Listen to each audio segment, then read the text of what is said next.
और उसके अंदर से अनार की राजकुमारी बेदंशी प्रकट होती है। मैं एक अनार का रूप धारण करके बाकी अनारों के साथ मिल जाऊंगी। तुम्हें मुझे ढूंढ कर निकलना होगा। और ये सब कुछ पास के एक जलाशय से छिप कर देख रही थी सुनहरी जलपरी। उड़ते उड़ते टूनी चिड़िया एक झरने के रास्ते एक अनजान गहरे जंगल में पहुंच जाती है। वहाँ वो रास्ता भटक जाती है।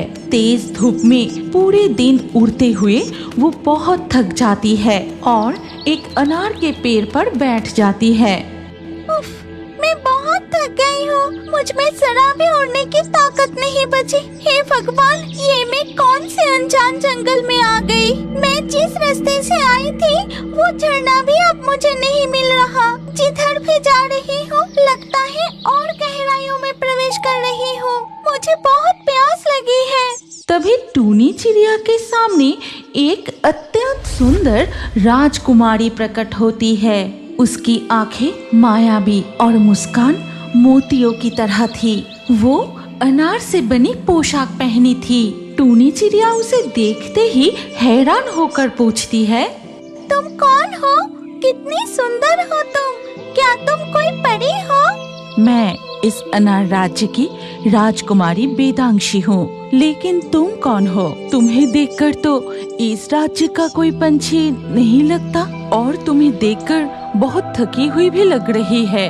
मैं चंद्रपुर राज्य की राज चिड़िया टूनी हूँ। मैं रास्ता भटककर इस जंगल में आ गई और अब मैं रास्ता ढूंढकर अपने राज्य वापस नहीं जा पा रही हूँ। ठीक है, तुम बिल्कुल चिंता मत करो। मैं तुम्हें अपने राज्य पहुंचा दूंगी। उससे पहले मेरे साथ आओ, कुछ खाकर आराम करो। मेरे राज्य का कोई भी पशु पक्षी कभी भूखा नहीं रहता।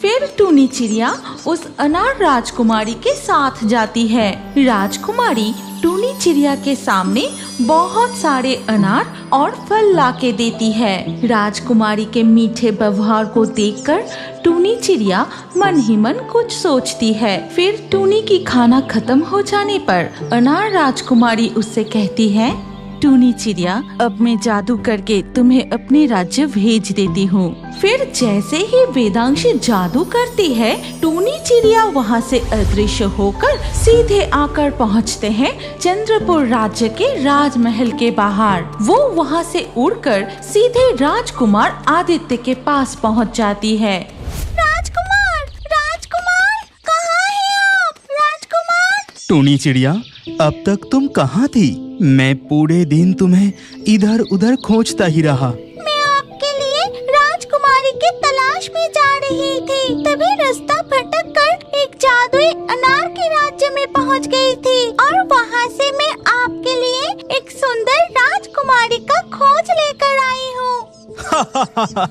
तुम भी कमाल करती हो। पूरे राज्य में घूम घूम कर सिर्फ मेरे लिए राजकुमारी ढूंढ रही हो। राजकुमार, आप देर मत कीजिए, मेरे साथ चलिए। बहुत लंबा रास्ता तय करके उस जादुई राज्य में पहुंचा जाता है। मुझ में विश्वास करो, वो राजकुमारी आपको बहुत पसंद आएगी। राजकुमार आदित्य बिना देर किए टूनी चिड़िया के साथ उस जादुई अनार राज्य की ओर निकल पड़ता है। फिर जंगल का लंबा रास्ता पार करके वो समुंदर के किनारे पहुंचते हैं। वहां से वो दोनों नाव लेकर यात्रा शुरू करते हैं। टूनी चिड़िया, अब हम किस दिशा में जाएंगे? जहाँ तक नजर जा रहा है सिर्फ पानी ही पानी दिखाई दे रहा है। आप चिंता मत कीजिए, इस समुंदर को पार करते ही उस जादुई झरने को पार करके अनार राज्य पहुंच जाएंगे। इसके बाद पूरे रास्ते टूनी चिड़िया राजकुमार को उस अनार राजकुमारी की सुंदरता और उसके मधुर स्वभाव का वर्णन करती रहती है। टूनी चिड़िया की बातें सुनकर राजकुमार भी मन ही मन उसे पसंद करने लगता है। फिर रात हो जाती है और रात के अंधेरे में वो समुंदर के बीच रास्ता भटक जाते हैं। टूनी चिड़िया, इस रात के अंधेरे में अब हम किस दिशा में जाएंगे? कहीं पर भी किनारा दिख नहीं रहा। इस बीच समुंदर में इस तरह तैरते रहना भी सुरक्षित नहीं होगा। राजकुमार की बात खत्म होते ही वो देखते हैं कि समुद्र के पानी में हलचल होने लगता है और उसके बीच से एक स्वर्ण जलपरी बाहर निकलती है। कौन हो तुम लोग और यहाँ आने की हिम्मत कैसे हुई? कहीं तुम लोग समंदर की हीरे मोती की लालच में तो नहीं आए? बताओ। नहीं नहीं जलपरी, तुम हमें गलत समझ रही हो। हम यहाँ कोई हीरे मोती के लालच में नहीं आए। हम इस समुंदर के रास्ते एक जादुई अनार की राज्य की तलाश में जा रहे हैं। हाँ जलपरी, हम इस विशाल समुंदर में रास्ता भटक गए हैं। राजकुमार आदित्य और टूनी चिड़िया की बातें सुनकर स्वर्ण जलपरी मन ही मन कुछ सोचती है।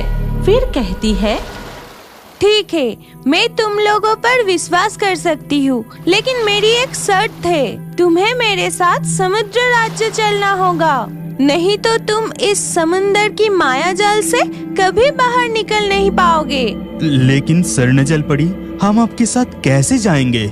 समुंदर के नीचे हम सांस नहीं ले सकते। तुम इसकी चिंता मत करो।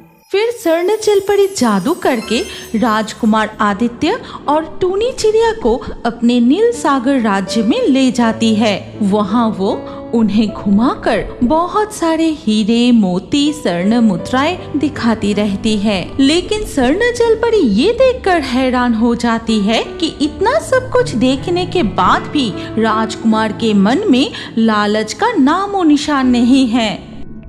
मैं समझ गई, तुम सचमुच ईमानदार हो। तुम लालच में इस समुंदर में नहीं आए हो। ठीक है, जब समुंदर राज्य में तुम आए हो तो मुझे तुम्हारी खातिरदारी करने दो। इसके बाद जलपरी राजकुमार और टूनी चिड़िया की बहुत खातिरदारी करती है। उन्हें तरह तरह के स्वादिष्ट भोजन खिलाती है। हीरे मोती से बने पालंग पर उन्हें विश्राम करने देती है।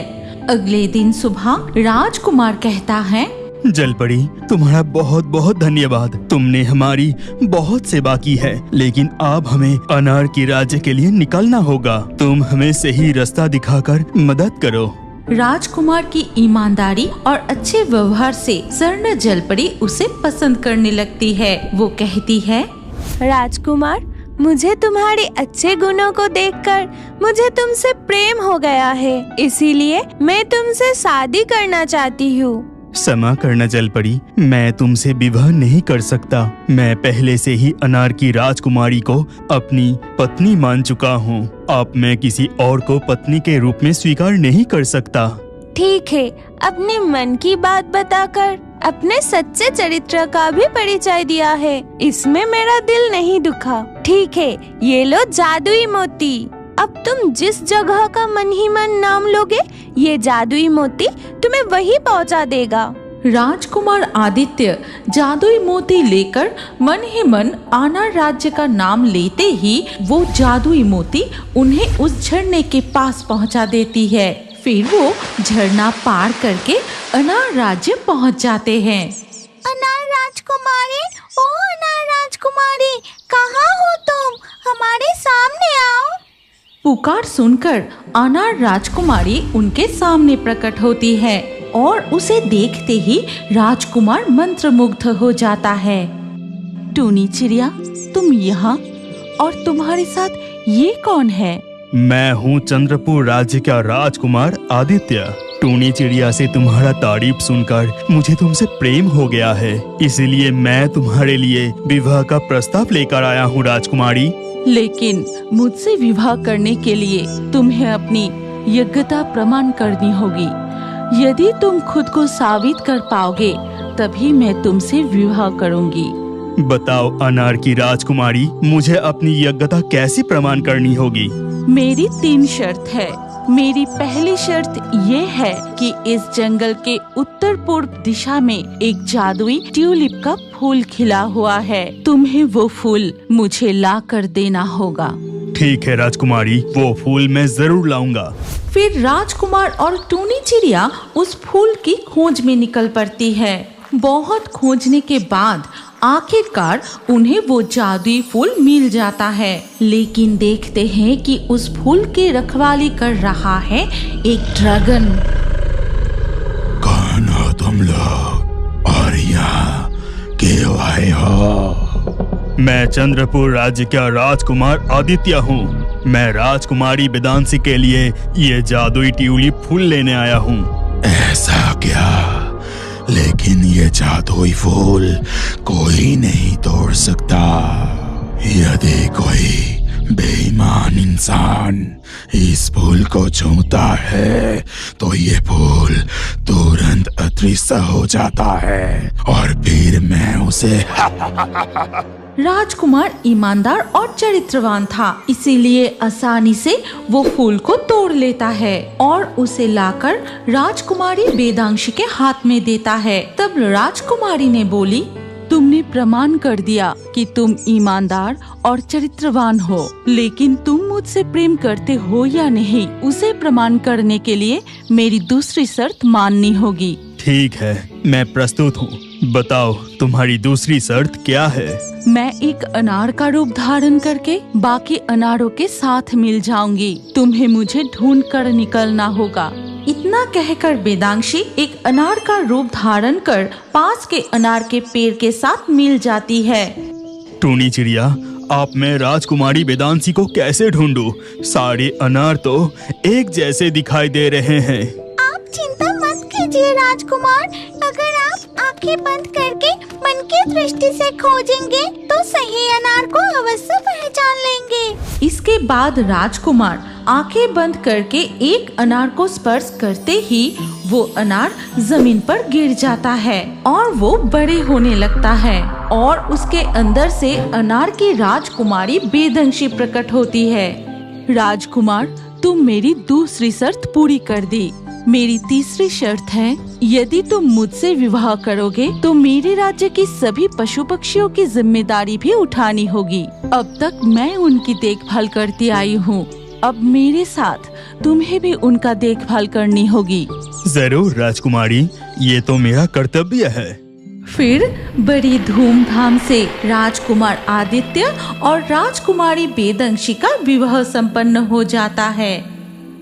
आज के लाकी ड्रॉ में चुने गए सर्वश्रेष्ठ कमेंट्स और दर्शकों के नाम हैं मल्लिका, अतीफा, चित्रलेखा, ब्यूटी, आयशा, मनीषा, विवेक, शालिनी, काजल, चंदन, प्रवीण, जानकी, सुप्रिया, लीशा, लाकी।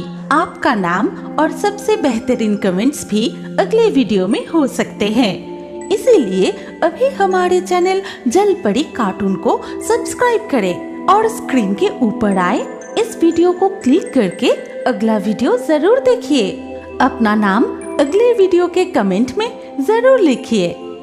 सोच क्या रहे हो, जल्दी क्लिक करके वीडियो को देखिए।